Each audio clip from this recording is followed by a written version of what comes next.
3, 2, 1. Hello. Hi and welcome to Brigi and Stuff. It's me. and me. And you. If you're new, my name is Haywood. My name is Brigi. And our podcast. And Brigi, you're the stuff. Oh, I like that. There you go. Should we talk about what the episode is going to be about? Yeah. So, because already, so we had this idea good for idea. today Yeah. Right. to explore another side of ADHD and parent-child relationships when it comes to ADHD, from both sides, both from being the parent and from being the child once upon a time. Yeah, so we'll share our views of what it was like being the child with ADHD, Exactly. having the parents, and now being the parents with ADHD, Exactly. raising a child. Yeah, exactly. And we'll discuss things like how we feel parents can manage and cope with children that may have ADHD, both whether you have ADHD or not, but obviously if you have ADHD as well. Yeah, how we would have benefited from, or what we would have benefited from as children with ADHD, because children with ADHD of parents that didn't know that, that had no awareness of our ADHD. That was something that I got to talk to my mom about a little bit, was about my ADHD, because I've never talked to her about it before. Partly because I didn't know I had it until a few years ago, and I just never had the opportunity to, because this is only the second time we went to Hungary. Yeah. Since we've been together. Were you nervous bringing it up? Did you know you were going to bring it up when we went over?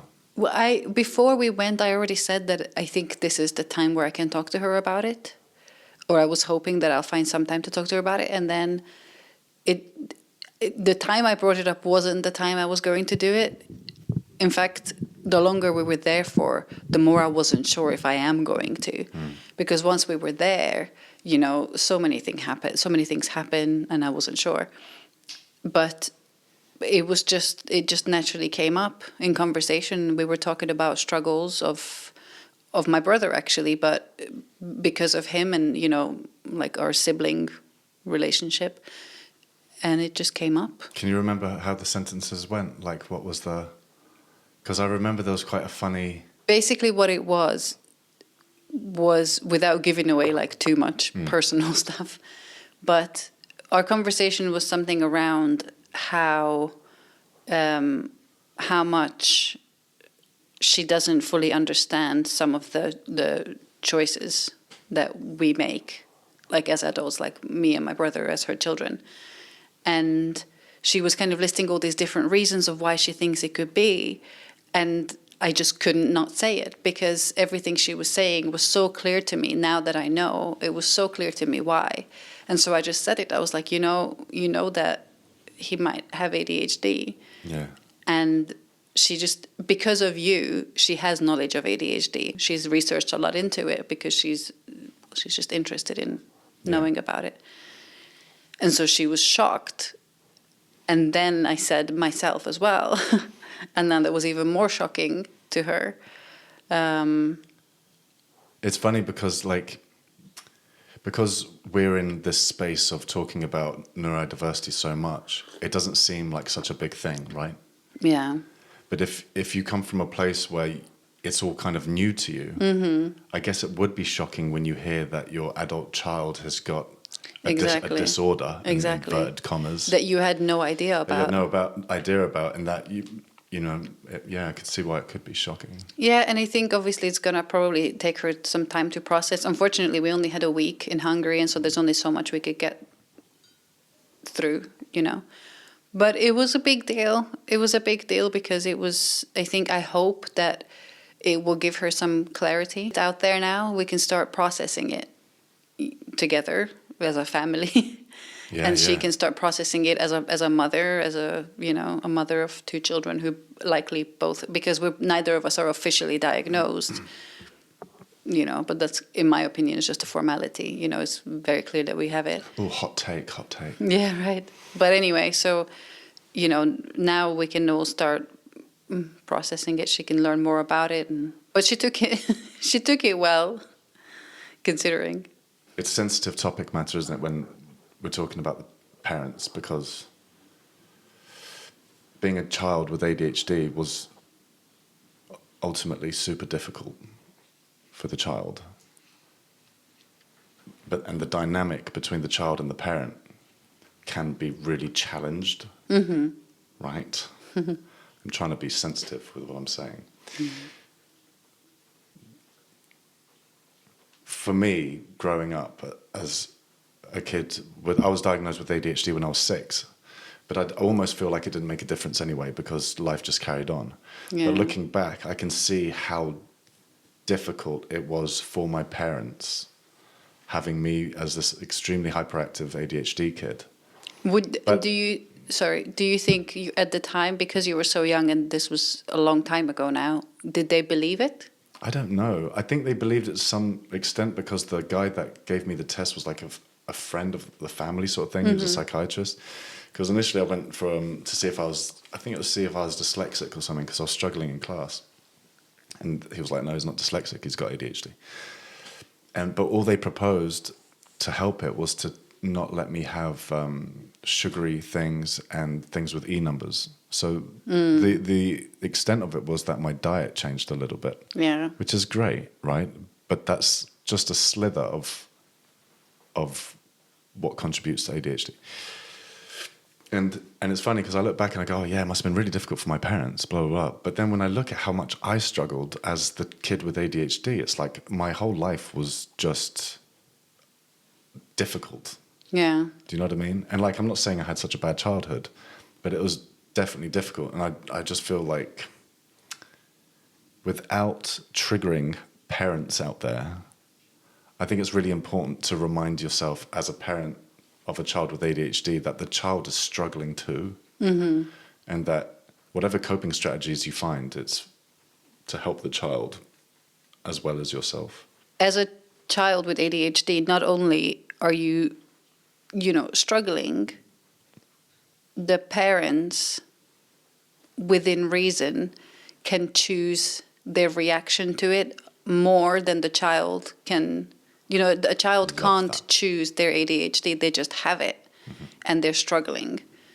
There is no choice there. As a parent, as an adult, you have somewhat of a choice. I'm not saying that it's easy, but you can choose your reaction a little bit more. The biggest takeaway, anyone listening who has a child with ADHD, is that there is more that you can do for your child than what your child can do for themselves.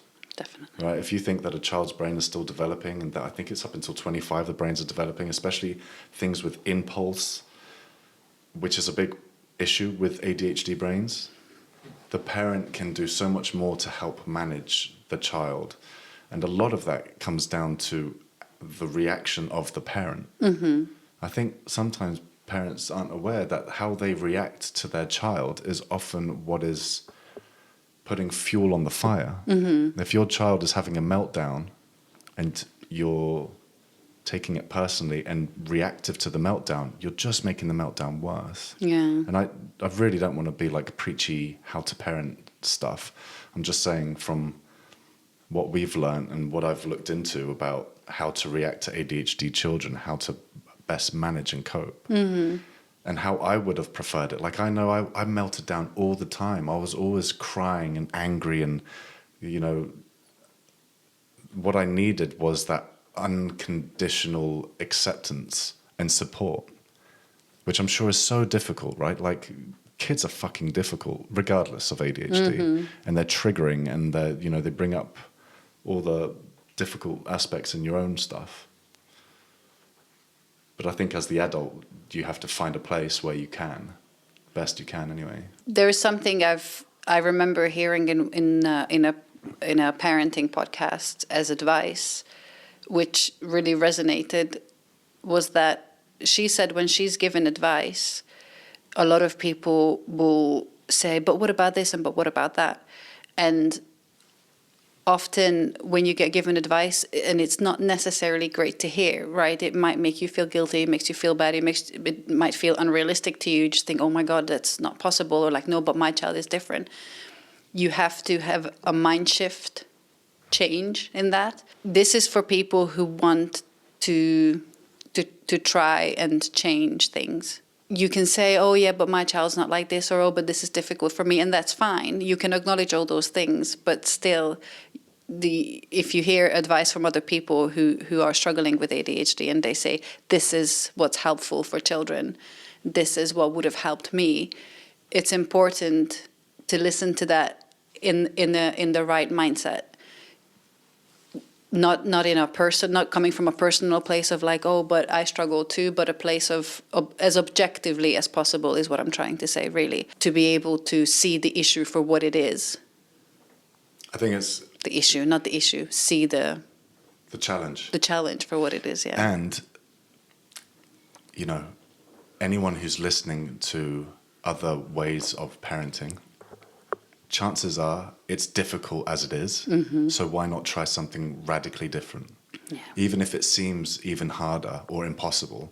Often like circumstances seem impossible because you're still doing the same thing. Yeah. And so you're in an impossible situation. So you've got to radically change something. We know this. So as a young Brigitte with ADHD, life's difficult, confusing. What could you have benefited from the adults, you know, raising you? Keeping in mind, it's not just parents that raise a child, it's a village.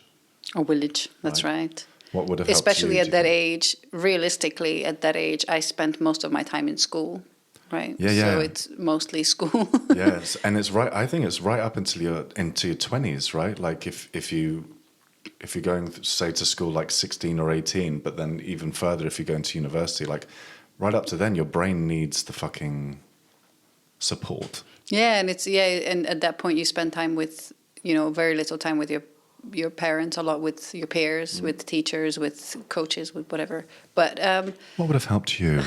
Number one thing that would have helped me is to eliminate as much shame as possible. What does shame look like? Shame to me felt like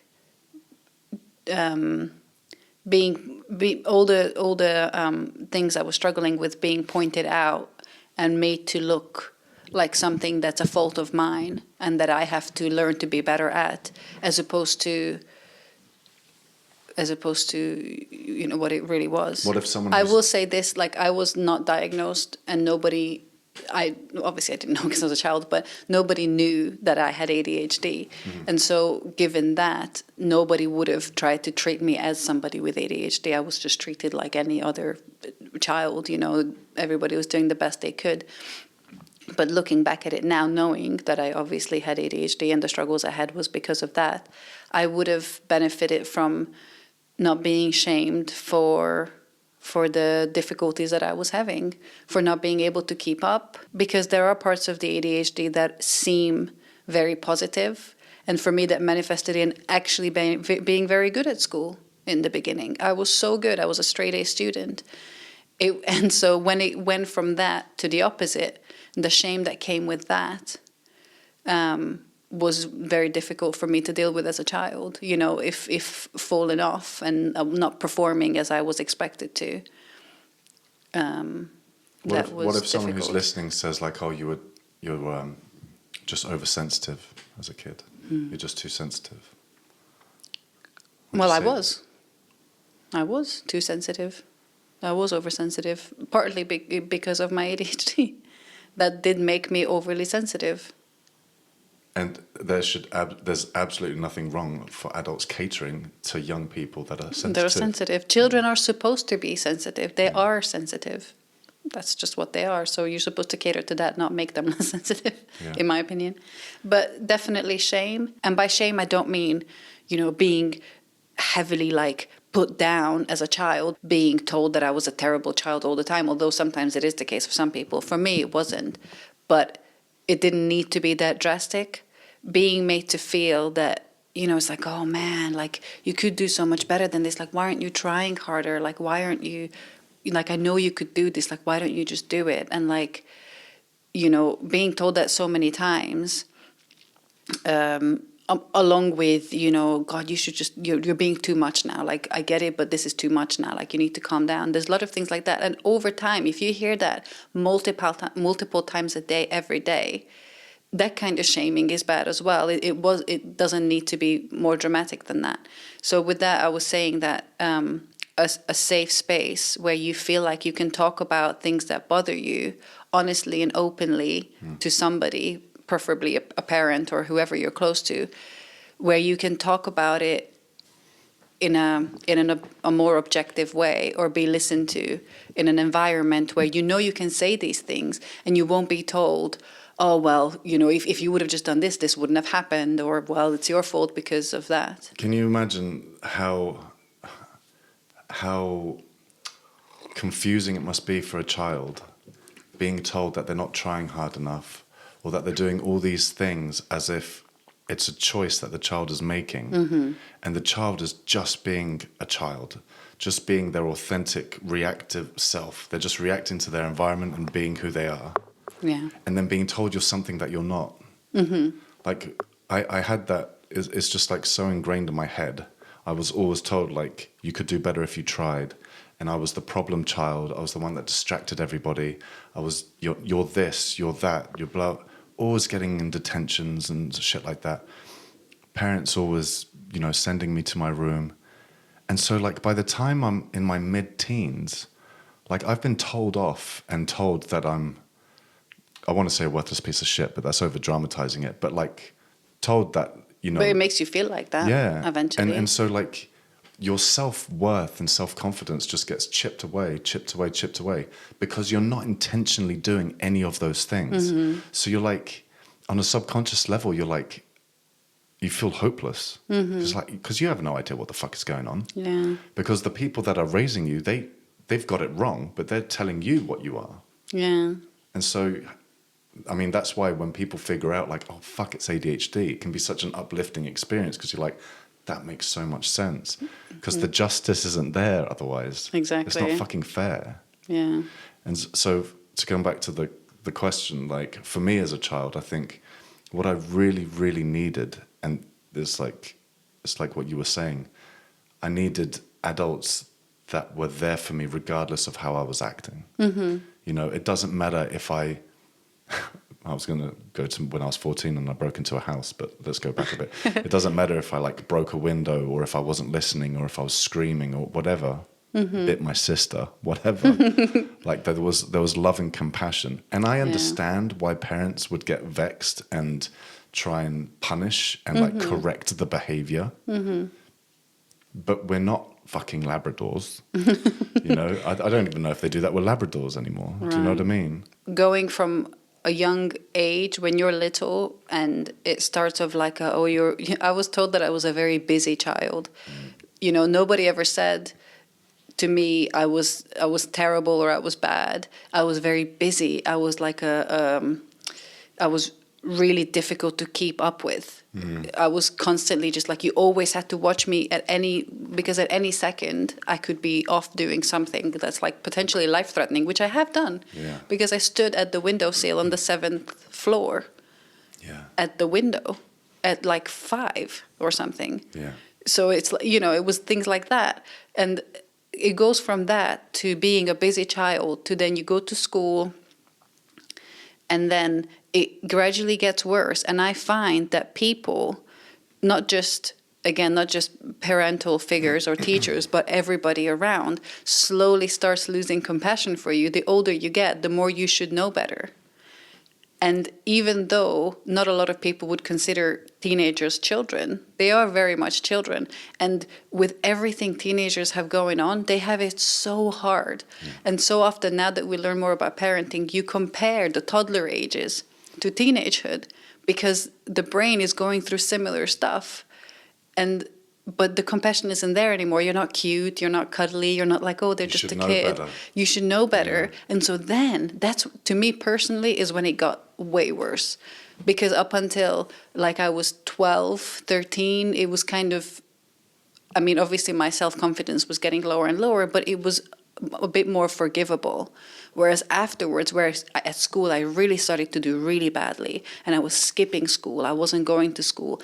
Then I became the bad child. And I went from being like a straight A student to like this big drop of like being, you know, the complete opposite. And the effect of that It's like, where do you go from there? You go from one extreme to the other.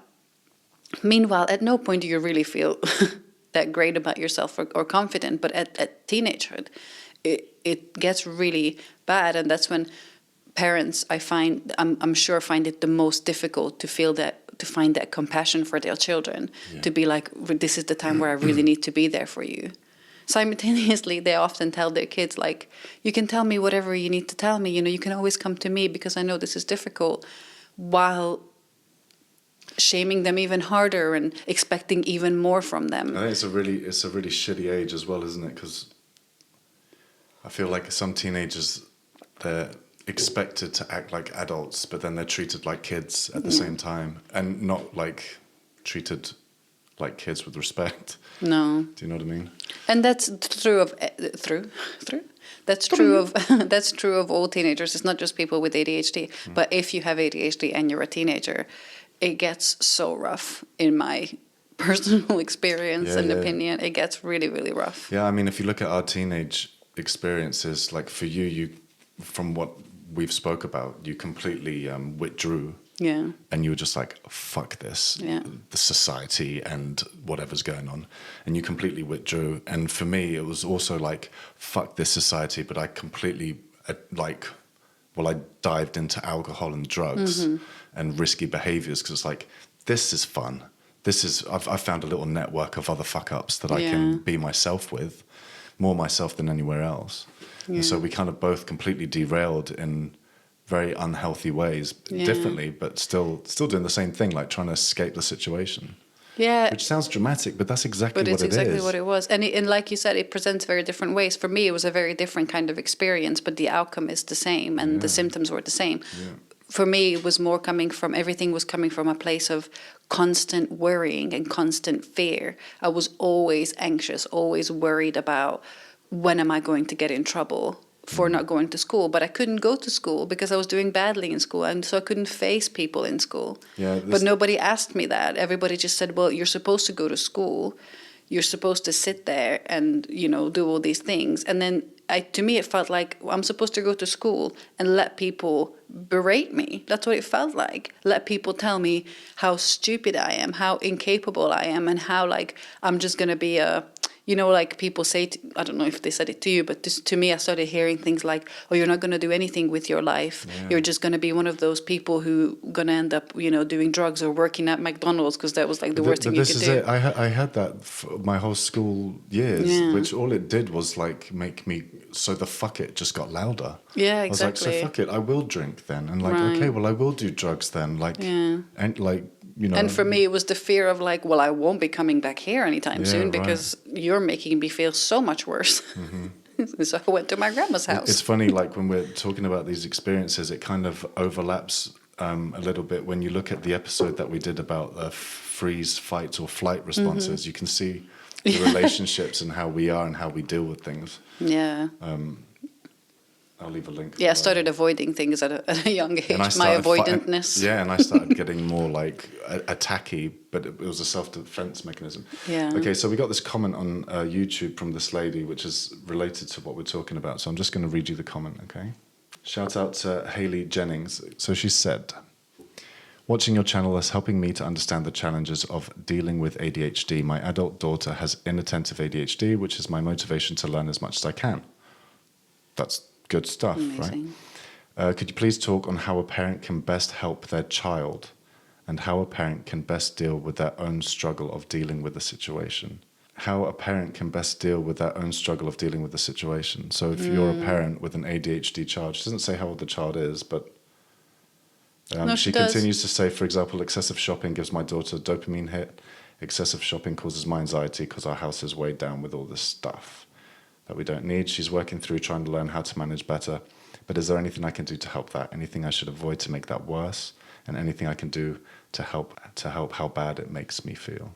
So this mum is struggling. Yeah. My adult daughter. Oh, my adult. Oh, okay. So probably a young adult, I'm assuming. Yeah.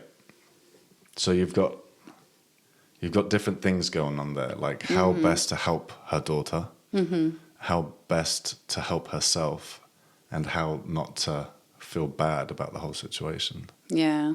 I mean, for me, the thing that comes to mind in terms of how to approach it with your adult daughter is not, and I think this is the same for adult son or daughter, or just adult anyone, is not to be judgmental, not to throw blame or fault at them, not to show them possibly what they already know, but to come more from a place of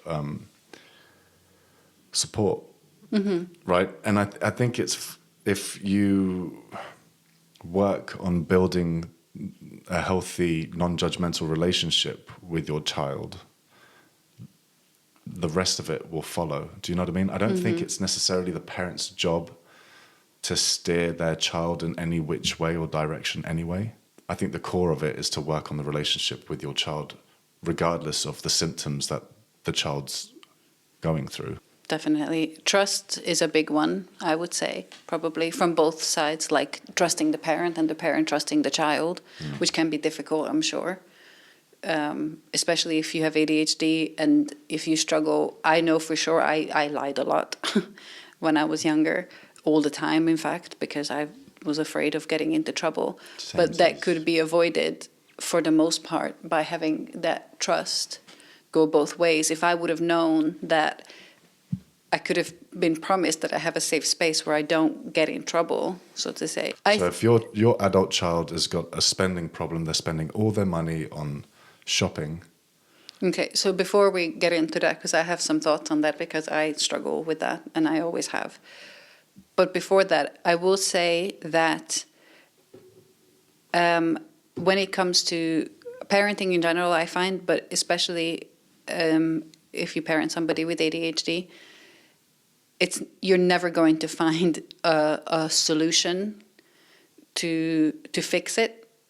It's something to accept from the beginning, that you won't be able to fix the ADHD, and you won't be able to find like a tangible solution that if I do this, this will get better, and the ADHD will stop interfering.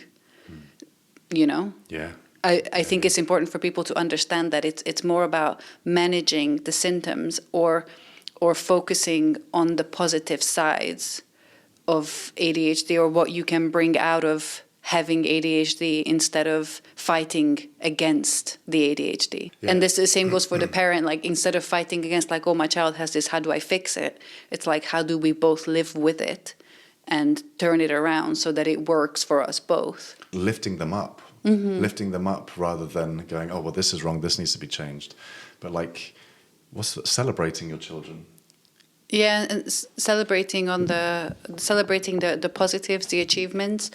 Obviously, you know your child very well, so you know, hopefully, what they really enjoy, what they love to do, what they're good at, what they want to achieve in life, and focus on that with them. Yeah. Focusing on the positives, and while it sounds a bit cliche, like, oh, just focus on the positive, but I think building up the self-esteem in an ADHD person, whether a child, your child, it doesn't mean they are children, it's just, I mean, your child, I think is a big one, helping them with that.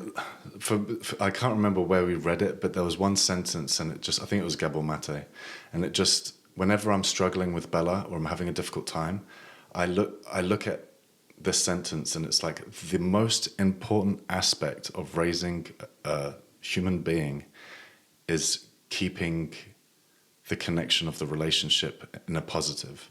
Always keeping it in a positive. And it's us as the parents' job to do that. It's never the child that's going to put the relationship at risk. It's the parent. You know, and it's not fair to blame the child. She's working through trying to learn how to manage better, but is there anything I can do to help that? I mean, I would suggest having an honest conversation with her and asking her if there's anything that you can do to help her. Exactly. Yeah, definitely. And in a very, like, gentle, sensitive approach. And like with, like, genuine, being like, I genuinely want to help. And also expect that maybe you helping them won't help. And that's okay. Yeah. Do you know what I mean? Yeah. And then building that trust that, you know, you're there to support them even if it doesn't work. Yeah. Because it's not about you succeeding, it's about helping them get through it. Mm-hmm. To check your expectations for your child. Yeah. I love that. It's true. I think I love it. so often we have expectations for what we want them to be, what we want them to achieve, how far we want them to go.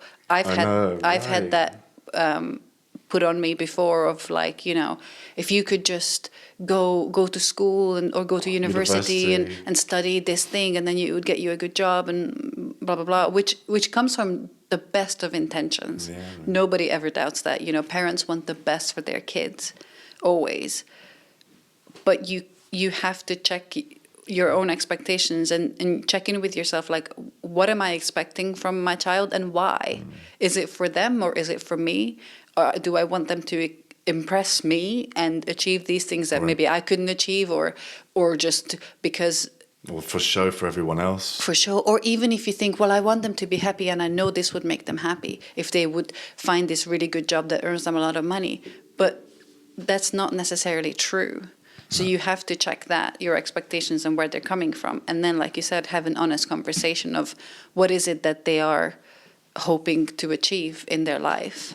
Yeah. And whatever they say, to try your best to accept it and to just, you know, work with it. Because they might say, like, I want to, you know, let's say they say, I want to be an artist that doesn't make any money, but I want to do it for the love of art. And then you just go, oh.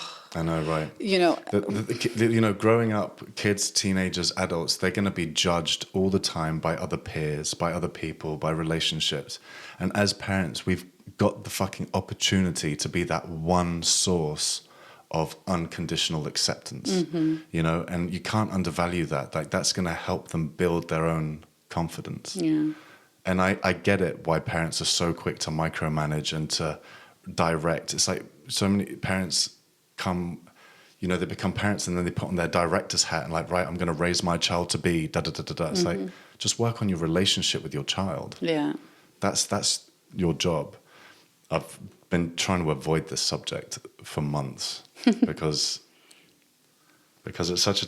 I don't want anyone to think that I'm preaching about how to be the best parent. No. This is just what I've learned with you about how we're doing it and our, like, ideology on it, right? Like, yeah, and we also... didn't make this up. This is what we've learned. But also having the experience of having grown up with somebody...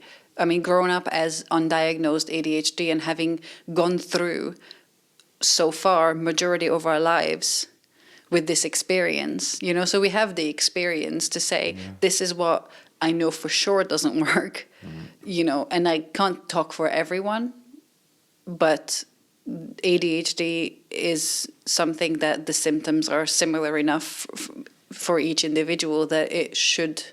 You know, it should resonate with other ADHD people. I'm sure I'm not the only one who was having a difficult time with being shamed and all these things. So what we say is kind of like, it comes from the experience. It comes from being like, just try to avoid these. Yeah. Hayley Jennings. So what's a way that she could help herself not feel so bad about the whole situation? Because for whatever reasons, Hayley feels shit.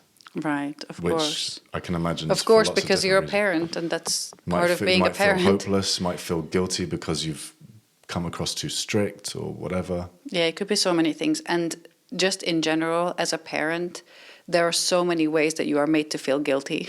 As a mom especially, but as any kind of a parent. Like, that's just, it becomes your daily life at some point. You know, which is a shame. So let's flip it. So if you're having a bad day, right? A bad mental health day, as the youth say, and you've not been like on top mummy form for Bella, how do you deal with that guilt of, oh, today wasn't my best?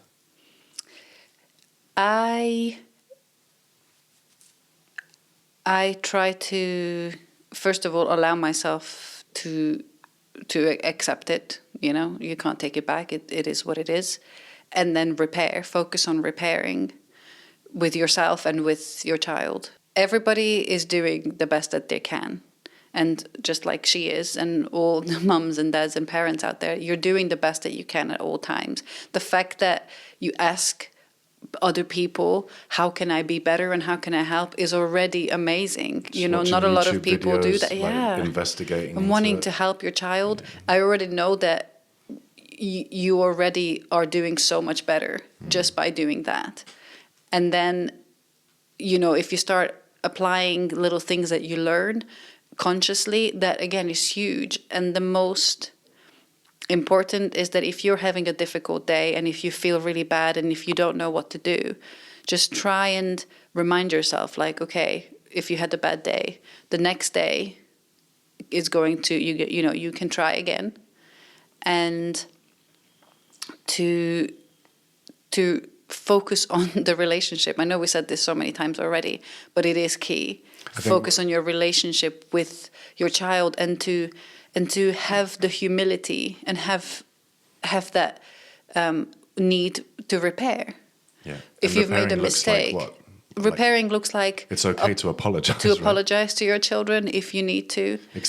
And not just apologize, but explain why you're apologizing. Exactly. And you don't necessarily have to say like, oh, I feel so bad because I shouted at you. You can say, look, I'm sorry I shouted at you. I shouldn't have done.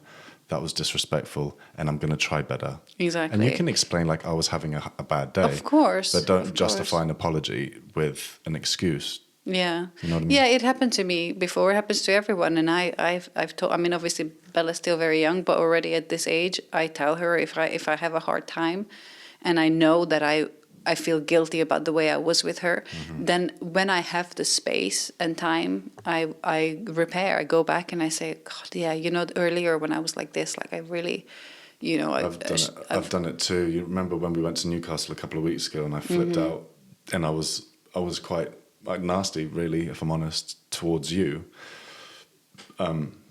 And a couple of days later, I brought it up with Bella, and I told Bella, I was like, I've apologized to Mum. I should never have spoken to her like that. It was wrong of me to do that. Yeah. And I'll try better not to do it again. And seeing that vulnerability from your parents, that could mean so much at any age. At any age, for your parents to come to you and say... You see it with Bella now. Like, she's apologized for scratching my face. And it's like, wow, like, it's okay, thank you for that. Yeah, exactly. And I find that alone, I hope, will help when when you feel really guilty and if you feel bad. And, like, unfortunately, it's a part of it. You're not going to be perfect all the time. No, it's hard. And I just want to add, like, it doesn't matter if your child is 1 year old or 40 or 50. Like, it's never too late to start rebuilding that parent-child dynamic. Exactly. And even if your children are adults, like, you might be surprised how much they need to hear those things. Exactly. Like, repairing is invaluable. And I really, really do believe it has to come from the parent down to the child, not the other way around. Because even if the child's an adult, they're still going to be the child, and they're going to feel like the child, even if they're more aware of what's going on. Yeah. And it's never too late to read. And somebody with ADHD would have carried a lot of their own difficulties from childhood. Yeah. And so even as an adult, they are still that child. That child with ADHD is still in them somewhere that needs to hear those things. Yeah, if you've got an adult ADHD child, right, your 40-year-old son who's got ADHD, there's still wounds that are being healed. And remind yourself that two things, just like with many things we say on this podcast, two things can be true at once. You can struggle and find things really difficult yourself as a parent, and that's completely valid. And for your child to struggle, that's completely valid as well. The only thing is, because you are the parent, you do have the upper hand in that sense. There's a responsibility. There's a responsibility there, even if your child's an adult now.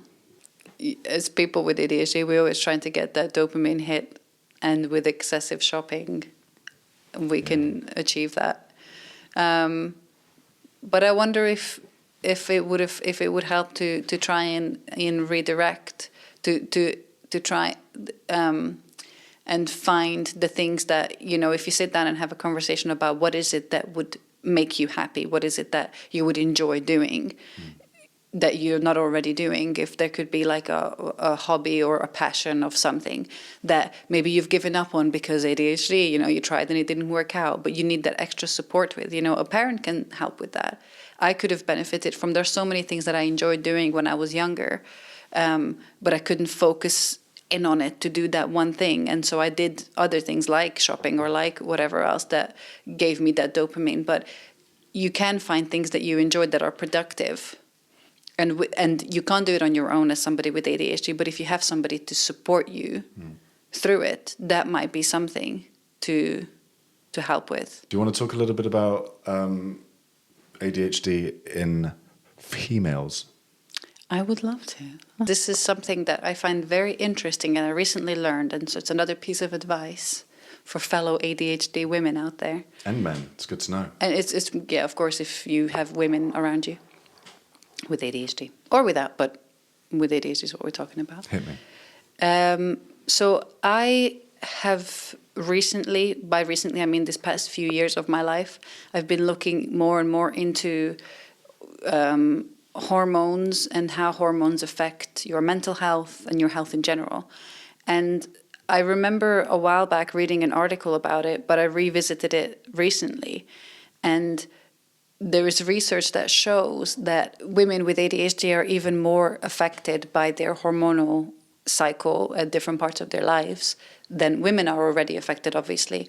But if you have ADHD, you are a lot more sensitive to it. Because it took me a long time to realize that why is it that even with ADHD, there are things that are harder at some times than not other times. There would be days where I'd be like, oh, I can do this, easy. I can get things done. And then there'll be days where I just cannot get anything done, to the point where I can't move and I can't, I just feel completely like debilitated. Is it the word? Disabilitated. Whatever. I feel completely just useless. Yeah. And I read about it. And if you have ADHD and if you're diagnosed and take medication, it even affects your medication. So it will be on the first 2 weeks. I can't remember the name, so I'm not going to say them. I probably wouldn't pronounce them right anyway. The first phase of your cycle or of your hormonal cycle is usually when everything's a lot more positive, a lot easier to get things done. And then the second half, which is the second 2 weeks generally, is when things become really hard. And so what I've learned now is that as I track that, I specifically choose to do certain things when I know it's going to be easier, and not even bother with other things when I know it's going to be hard. And that made such a difference for me, to give myself that grace that I know that at this, let's say, and it depends on the individual, right? Like, this is just in general, but you can figure it out for yourself because you feel it. And I felt it. I knew that it's like, okay, 10 days. So can you actually feel it when it's happening? Is it is it like a weight or something? Exactly. It's like some people describe it as like a fog, or just like a haze, or like whatever. But it feels, you can feel it. And for me personally, for example, I realized that it's like 10 days before I start my period or my cycle. Those 10 days are the hardest. But there's one day specifically, and for some reason it always falls on that 10 days before, so the 10th day, if that makes sense. Is that the day you shout at me? But that's the day where I can't do anything. Oh, right. And I feel, anyway, so my advice is to try and keep a diary, or there's apps for that or whatever, where you can really narrow it down which days you feel the best and which days you feel the worst throughout the month. Because then you can give yourself that grace, and you don't have to feel so bad. We already feel bad so often for not being able to get things done. If you time it right whenever you can, it can make a huge difference. You can psychologically prep yourself as well. Exactly. And be like, okay, this is coming up. If things are a little bit off, if I feel a little bit off, I know it's because of that, part of that, and not because something else is going on. Exactly. It is, and it's also true for so this, maybe we can link it in the description, this article, because it describes it all the way from teenagers all the way until menopause, and how at different parts of your life. So I don't remember exactly now, but in the article it mentions about teenage years and how the hormonal cycle affects ADHD to the point where I think they wouldn't even necessarily prescribe the same kind of medication for ADHD girls than boys, because while it will help boys with their outburst and all of that, it doesn't necessarily help with girls in teenagehood. I don't know what type of medication exactly, but the point is that it's that big of a difference. Yeah, we'll put the link in the description. Yeah, so it's really interesting, and it can be life-changing, I think. How crazy to think that even the medication that normally would work really well for you during that period of time, it's not as effective. It's not as effective, exactly. That's how powerful your hormones are on your body, right? Exactly. And it's fair to say that's like, obviously people without ADHD, it's just women with ADHD, it's even more of an impact. Mm-hmm. I think to parents that may be listening, it's a super difficult topic for me to talk about, not just about parenting, but parenting with ADHD. But I would like to explore it a little bit more, because I know that the way that we do parenting isn't the mainstream. Yeah, the classic way. It's definitely not how I would have parented had I not come across the material that you found when you were pregnant. Mm-hmm. I definitely would have parented very differently to how I parent now. Same. And I think the majority of people would parent just generally how you're raised is how you end up parenting to an extent. I mean, if there's heavy stuff happening, you probably won't do the heavy stuff, but it's we forget that we do kind of follow in our parents' footsteps a little bit. Yeah. And I haven't even, mentioned the word trauma. So that's something. That's good. An important takeaway from this is, if you have a child with ADHD, work on the connection with your child. Eliminate completely, but minimize shaming and blaming them for something that they have no control over. And overall, look at it as objectively, as from a non-personal place as you can when trying to help them. Yeah, I mean, it's when trying to help them. It is that, and at the same time, we're both very aware just how difficult that is. Of course. Because chances are, if your children have ADHD, there's a slight chance that so do you, which, makes all of this incredibly difficult. I feel like even though it's really difficult, parts of it do become, it gets into the hard wiring a bit more. Mm-hmm. And so the trigger response it's not as exaggerated, and so I feel like I could have, I wish I could finish one fucking sentence. I wish, my name's Haywood. I did this with Frasier as well. I can't fucking speak as fast as the shit goes on in my head. Mm. I feel like I would have been that parent that shouts at their kids. Mm-hmm. And I only say that because of how I shouted at Vader, our beloved deceased dog. Yeah, and I think that parenting style applies to all children, including children with ADHD. Yeah. I would say, although I acknowledge that it's for sure more difficult, because the challenges are, it can be more challenging because, it's easy to say, this parenting style works. And when you have somebody that you're parenting with ADHD, the symptoms of ADHD are difficult to manage. But ultimately what they need is connection and compassion and understanding from the parent, and unconditional support. Yeah, and really it's a shame, because really so does the parent, right? Like the unconditional love that the child needs, the parent needs to find it in them to give that to themselves as well. Mm-hmm. Because when you have a shit day and if you were to shout at your child, you broke that connection that day, beating yourself up about it for days or weeks or months or years, that's not going to help rebuild the connection. Mm-hmm. So give yourself grace and try again. Yeah. And you might only succeed having a good day once a month, but if you keep trying it, maybe you'll have 2 days next month, and you do it gradually. Thank you for that comment to Hayley. Yes. I hope what we provided some helpful information for her and for anybody else out there who struggles with something similar. And feel free to leave comments in the future asking us whatever you want, and we'll... Yeah, and also if you've got any tips on how you raise your ADHD children for other people and for us, you know. Or what would have helped you as somebody who grew up with ADHD.